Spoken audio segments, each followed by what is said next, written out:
It affects everyone. I joke with my patients and when I lecture about dry eye that until proven otherwise, you have it, right?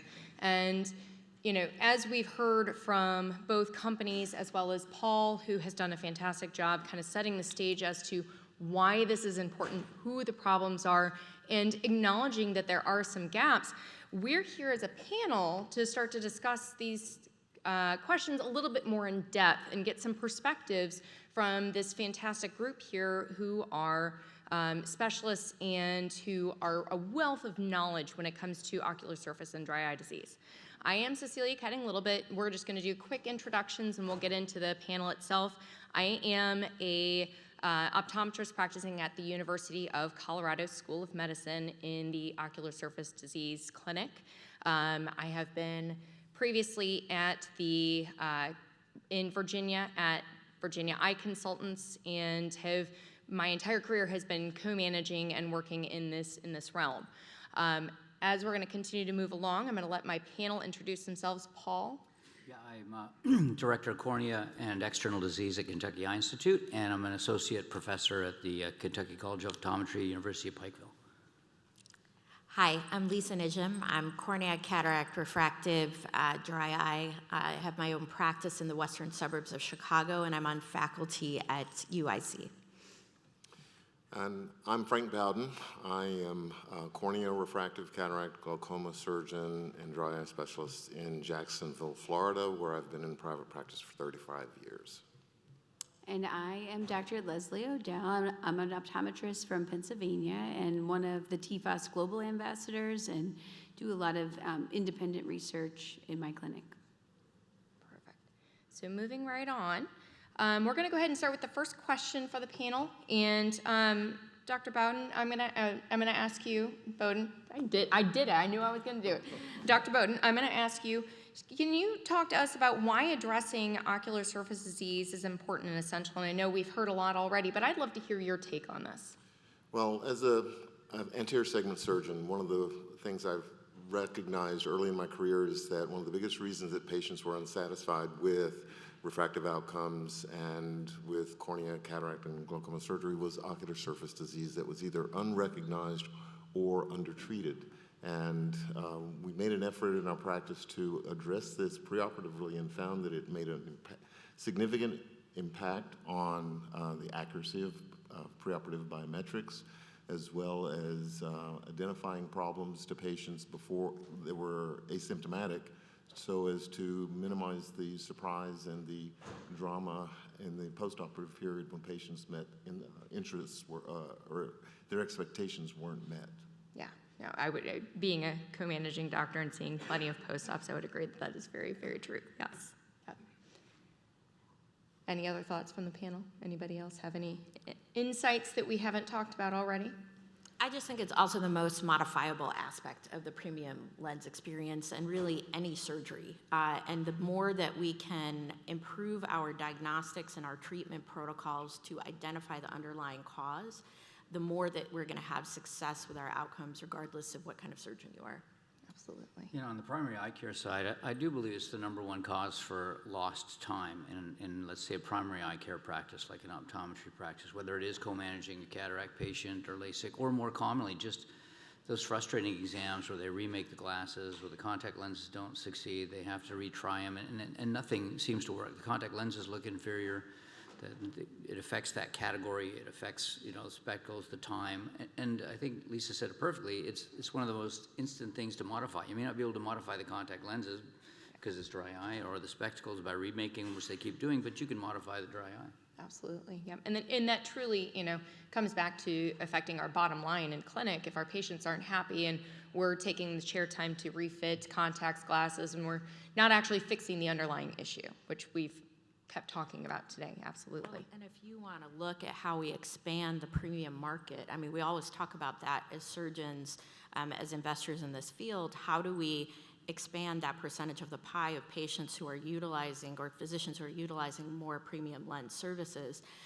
It is the one aspect that no matter how good your lens is or how good your technology is, that if you haven't adequately addressed or treated your ocular surface, you're going to limit your outcome and and clinicians are more likely to blame it on the lens than they are on the ocular surface. Yeah, Well, that's and the perfect. flip side for that is the same thing happens in contact lens use, right? The dropout rates are high, and often the lens gets blamed when the tear film and the meibomian gland should be looked at in the first place.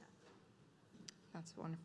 So, kind of feeding off of that, where are other significant opportunities and areas of unmet need within that ocular surface disease realm? Well, I'll get us started. So I think that some of our presenters really hit the nail on the head for me. Just precision targeted treatments and new biomarkers that are going to help us identify dry eye more downstream. Developing a more proactive approach, I think, is really going to help our patients and really the clinician, because it is a burden on the clinic when you don't have the right tools to treat a patient.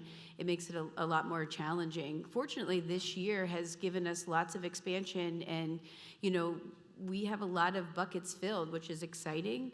But I think one that still is untapped is education. So what I mean by that is, as new technologies come in, and I'll just use meibography as an example, more and more clinicians are getting meibography in their offices, but it's been shown in research done through big platforms like J&J, and then also independently on some work that I've done with doctors across the country, that doctors don't have good inter-doctor matching when they're looking at meibography images for atrophy grading. So should we have AI that's helping to kind of spit out an answer to tell us what % atrophy we're looking at? The variability in just the way we take those pictures is a problem, and then even our ability to image superior and inferior glands has made it a challenge. Yeah, absolutely. And I think even feeding off of that, I think that sometimes that's a barrier to usage of it, is doctors feel a little bit intimidated by, well, what if I'm going to grade this wrong? Somebody else is going to look at it, or what if I'm not using it correctly, or grading the imaging? So yeah, that's a really good point. Another point I would add to that with imaging and education in that vein, a good number of our patients presenting for anterior-segment procedures, glasses, contact lenses, aren't aware that they are dry eye patients. And so as you present this to them and you fail to have any convincing evidence or imaging or any metrics to establish the nature of the problem with the patient, it's hard to get their buy-in, and they're going to be less receptive to your recommendations accordingly. I completely agree with that, because I think what Paul had said at the beginning, the data that we're showing or receiving on osmolarity now, that's showing that you have 7 times more likely, if you have a patient that's hyperosmolar, to have a 20 unhappy patient. I think that starts giving us an insight that these point-of-care tests and the diagnostics to further identify how we're going to personalize care for these patients is of the utmost importance, and an area of unmet need. And the more that we learn about osmolarity and other biomarkers, they're going to help us tailor those treatments that all of these companies were talking about. Providing that more personalized care will help us get greater outcomes with patients, especially those that may not understand or see their symptoms. Yeah, and I think that actually kind of feeds great into my next question for you all, which is what other barriers do we need to overcome to help our colleagues start to utilize treatment for ocular surface disease? Because we know that it's not, 1.3 million people getting prescribed treatment. We've got a huge gap, and it's not because there's not things out there. It's just there's a gap in doctors, I think, treating to begin with. I would say there are several factors that play into that or help explain that, one of which is the perception that it takes a lot of time out of your busy clinic to educate the patients as to the state of their disease, and to educate your colleagues and your technicians in your office that who are in a position to reinforce messaging and to provide consistent messaging to the patients, so that the patients effectively grasp the nature of their problem. And once they find that that they have buy-in on the actual problem, they're more receptive to following through with your recommendations.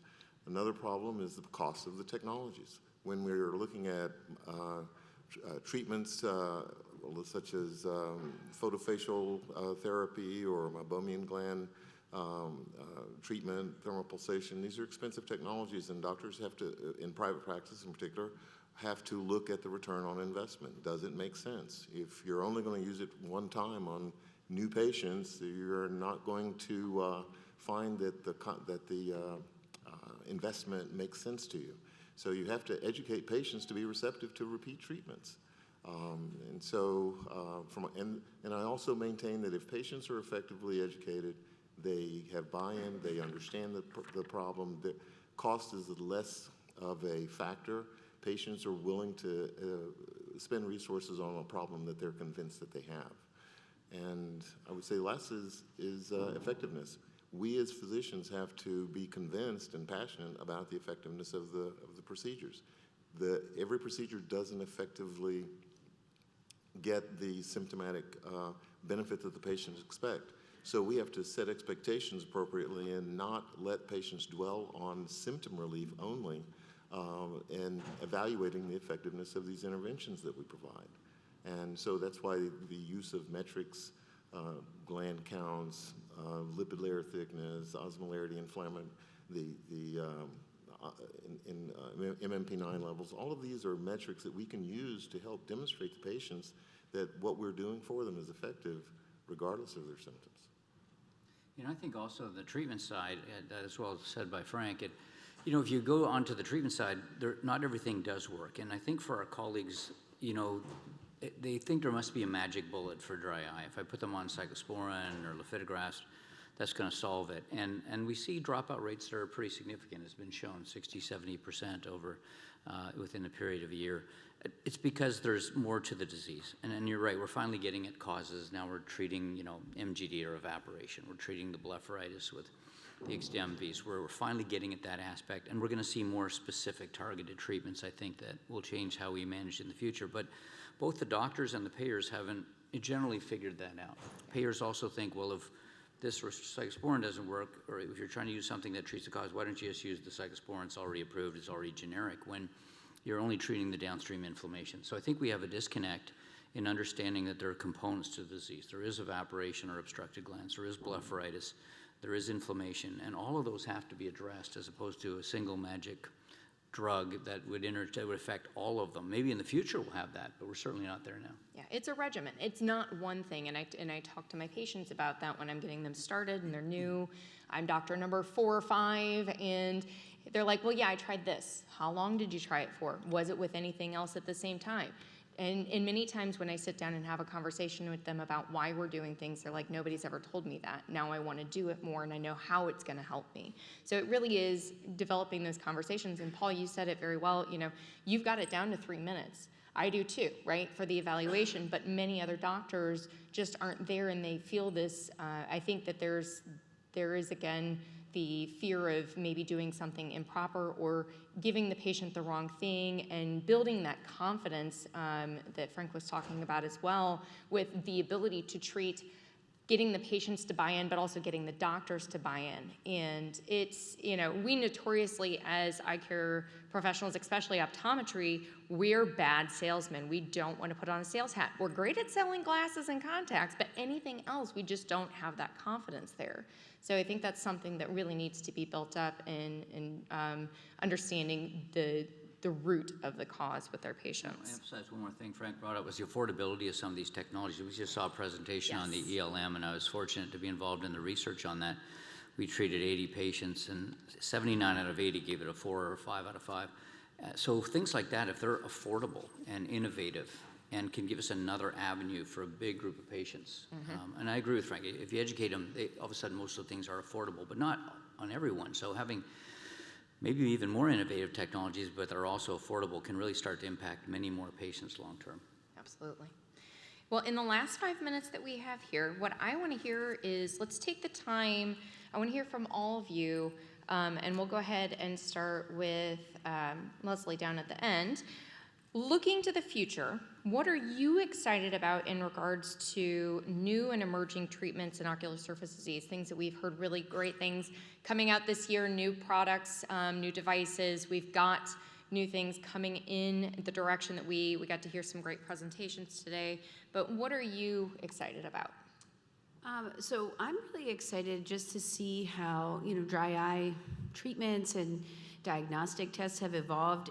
If I think about my work with TFOS, and I think about when the TFOS DUES 2 report was published in 2017 and all of the advancements that have happened since then that are targeting restoring homeostasis and all the things that we've learned about with that, whether it's innovative contact lenses, new therapeutics that have come into that space, new delivery mechanisms, maybe not an eye drop, but different ways of getting things to the ocular surface. And then some work that was recently published at our Academy of Optometry was a registry type approach, like to really get outcome-based medicine from what we're doing. And it sounds like Paul's doing that in his clinic as well.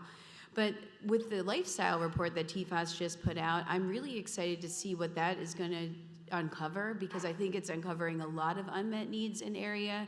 It kind of goes to things that we have seen on this panel discussion ahead of us with, the ELM, for example. That technology is going to be a good at-home therapeutic that's going to help patients who have some lifestyle struggles. We've seen some cosmetic brands kind of coming into the space, whether it's what Bausch & Lomb has or other products that are developed through Eyes Are the Story or 2020 Beauty. We see these products that are targeting cosmetics because we know they're impacting the meibomian glands. And so I think it's just going to be exciting to see what we can do with that report and where research is going to go based on that. You, Frank? Okay, in my practice, I would say of late, probably the most impactful new technology that we've gotten excited about is the use of MIBO, the perfluorohexyloctane, semi-fluoridated alkane that has been amazing. And it's been a tool that has allowed us to offer those patients who've been recalcitrant to all the usual traditional measures, something to address evaporation directly. And that's been really a boon in our practice. Another option that we've utilized over the past year and a half has been low-level light therapy, which is essentially a photobiomodulation involving red to near-infrared light therapy, which essentially increases endogenous heat within the lid and periorbital skin, and has a number of downstream factors to reduce inflammation, to activate intracellular signaling pathways that promote cell recovery, cell repair. These are things that, when coupled with manual expression of the lids, represents a new thermal pulsation treatment in our practice. And so it can be coupled with meibomian gland probing, with IPL, as well as blephar exfoliation in our practice. Since Frank stole my answer, I'll go a slightly different direction. So I think, currently we do have a lot of new treatments that I am very excited about. MIBO, XDEMVY, there are things that now we have available for our patients that we have not had in the past. I think what I'm looking forward to seeing is how we put all these treatments together, because I think that's where some of the question is now. Because whereas these products don't work for everybody, they do work really well for some patients. And again, brings it back to when we talk about the barriers. It's streamlining, how do we make this accessible for patients by making this streamlined into physician practices? And I think the advancements that we're going to see with AI-driven diagnostics, with things that we learn about osmolarity and other current diagnostics that we have, coupled with the new treatments that we have available and things that are coming down the line in regenerative therapies and new stem cell therapies and novel anti-inflammatory. That's what excites me about this space. And as I said before, I think it doesn't matter what specialty in medicine you are, the ocular surface affects your outcomes. So I think it's of paramount importance that as we're looking to advance our technologies across the board for patients and improve our delivery of care, that we make sure we pay attention to what is going on with the surface. That's Really good. I think you stole a little bit of my answer too. It's kind of neat how that happens as you go along. But I'm going to take it in, kind of almost follow up with what Lisa, Frank, and Leslie said. I think back to when I started, 25 years ago, first dedicated dry clinic. I began then. I mean, we used artificial tears and a little bit of anti-inflammatory, and we probably had less than a 50% success rate. And as new therapies came in, and we started realizing we got to treat the obstruction with things like LLT now coming on, IPL, other things, and now especially MIBO, and then addressing the blepharitis that was so common in that. If you fast forward to today, I think our success in our clinic, and it's all referral patients, so they're not easy patients, is somewhere around 96%.